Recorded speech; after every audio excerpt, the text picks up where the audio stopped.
Salut les Tchoubous, je suis très content de vous retrouver, même si je suis toujours un petit peu en retard, je vous prie de croire que je travaille à résorber ce retard, on va y arriver.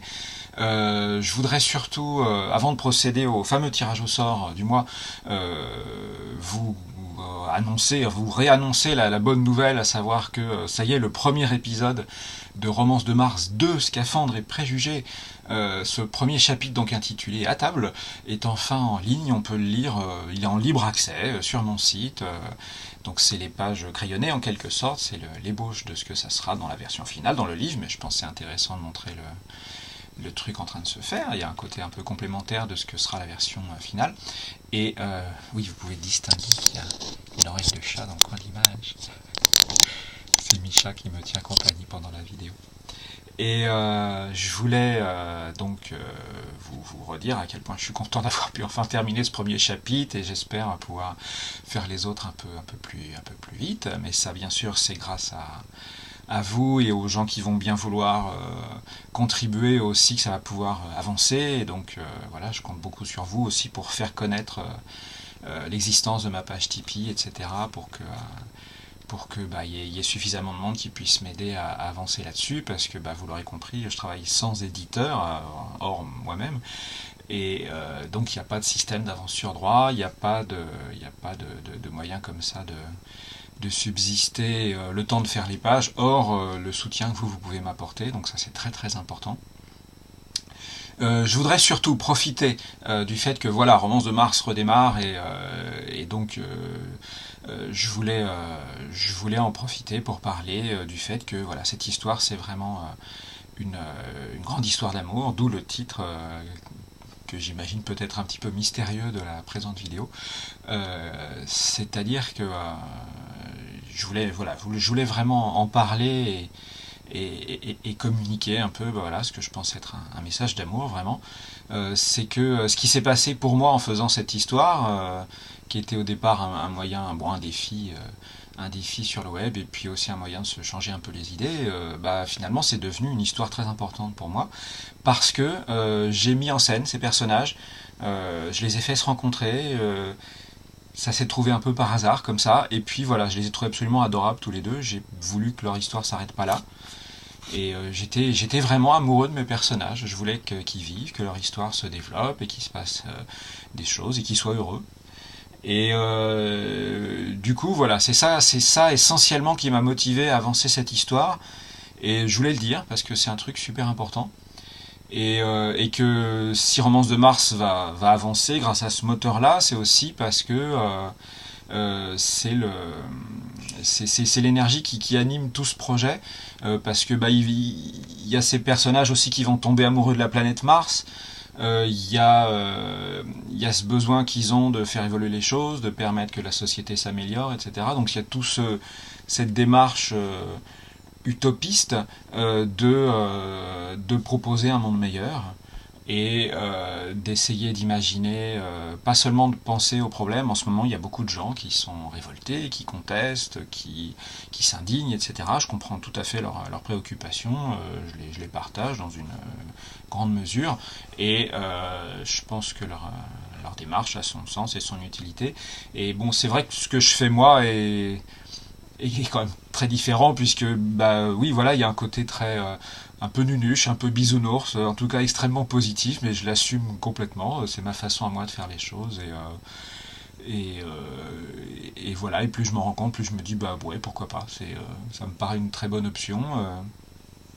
Tout ce qui consiste à dénoncer et contester, il y a plein de gens qui s'en occupent très bien. Moi, j'ai envie d'être cette espèce d'utopiste professionnel qui essaye de proposer une société idéale dans un contexte complètement imaginaire. Et allons-y. Je trouve que c'est une option qui est intéressante aussi, et puis ça plaira aux gens à qui ça plaît. Ceux qui ça plaît pas, c'est pas grave. Je pense qu'ils trouveront de quoi lire ailleurs, c'est pas un souci. Mais voilà, je voulais insister sur cet aspect vraiment message d'amour, littéralement, pour expliquer à quel point c'est un aspect du métier aussi. Je pense qu'il faut vraiment beaucoup aimer ces personnages pour travailler tout ce temps à leur construire une vie, un peu comme des enfants en fait. Mes personnages, mes œuvres, c'est un peu mes enfants, et j'ai envie qu'ils aient une vie intéressante et longue, et je veux le meilleur pour eux, donc c'est un peu, voilà, c'est ça ma démarche.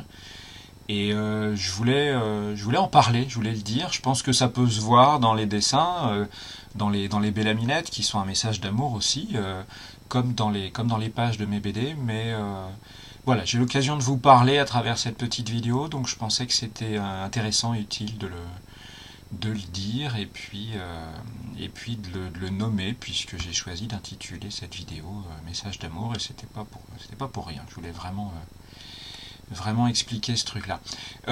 Sans plus tarder, on va procéder à ces fameux tirages au sort, puisque ce mois-ci encore, vous avez été assez nombreux pour qu'il y ait 2 dessins originaux à gagner, donc ça c'est génial, je vous remercie vraiment tous énormément.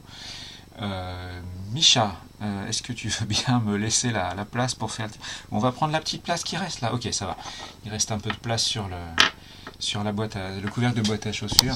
Alors d'abord, pour ce qui est des gens qui sont dans la liste de tous ceux qui ont participé, waouh, il y a un effet, voilà, on part vers l'infini là, youhou.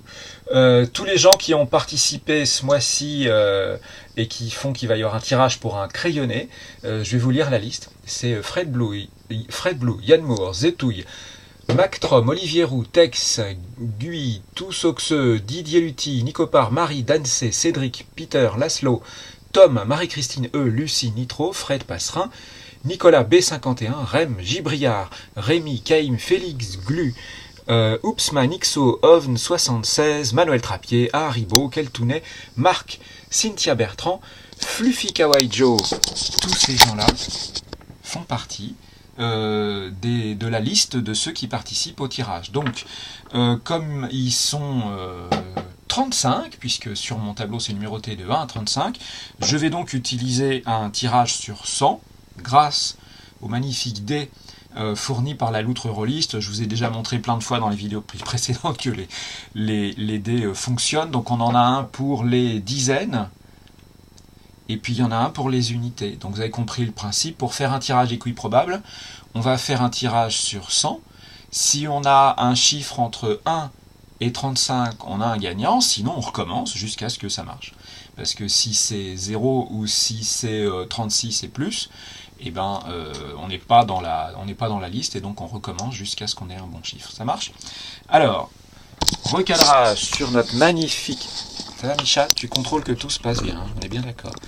Recadrage sur notre magnifique couvercle de boîte à chaussures, que voilà, au pied de Micha, qui donc contrôle parfaitement que la situation. Alors, là, alors dans les dizaines, on a 20, et dans les unités, on a 5. Et bah, du premier coup, on a un bon tirage, c'est-à-dire que la gagnante ou le gagnant du crayonné, c'est la personne qui est au numéro 25. Et à 25, c'est Caïm. Caïm, qui a décidément bien de la chance, parce que j'ai le souvenir que Caïm a déjà gagné des trucs. Caïm a gagné ce crayonné, qui est donc l'esquisse au crayon à la mine bleue et à la mine 2B sur une page tirée de mon carnet de croquis, l'esquisse du dessin consacré à Halloween avec cette petite sorcière qui est en train de danser avec son chat.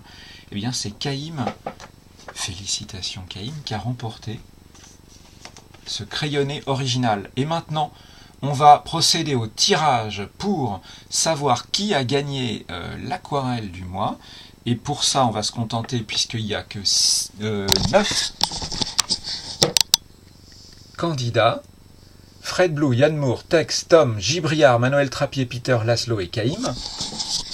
On va pouvoir procéder au tirage avec un dé à 10 faces. Donc comme ils sont numérotés de 1 à 9, si c'est 0, c'est raté. Et si c'est 1, 2, 3, 4, 5, 6, 7, 8 ou 9, c'est bon. Ok? Hop là, on recommence. Alors, c'est parti mon kiki. Micha, tu surveilles? Allez, content. C'est cool. Allez. Donc c'est le 7 qui est sorti. Et le 7, eh bien c'est Peter. Peter a gagné. Ah, Micha a gagné aussi parce qu'il joue avec le dé. Peter a gagné l'aquarelle de ce même dessin, donc la version en couleur de la petite sorcière de ce dessin que j'ai appelé Let's Dance, et qui était le dessin pour Halloween, donc bon, comme vous avez vu, on n'est pas très en avance, mais voilà. Eh bien, on a donc 2 gagnants pour ces 2 originaux. Et bien sûr, du coup, tous les envois postaux vont pouvoir partir, de sorte que les gens qui attendent leur équilibriste vont le recevoir dans quelques jours. Et surtout, je vous remercie beaucoup, toutes et tous, pour avoir participé. C'est grâce à vous que je peux continuer. Et donc, vraiment, je vous aime. C'est génial ce que vous faites. Et grâce à vous, on peut acheter les croquettes pour les chassistants. Et donc, il vous remercie aussi énormément. Tu dis merci, Micha? Tu dis merci? Oui. Bon, je sais pas si ça s'entend, mais elle ronronne. Donc, elle est contente. Hop là. Merci à tous. Je vous souhaite une bonne semaine. Et puis, je vous retrouve très bientôt.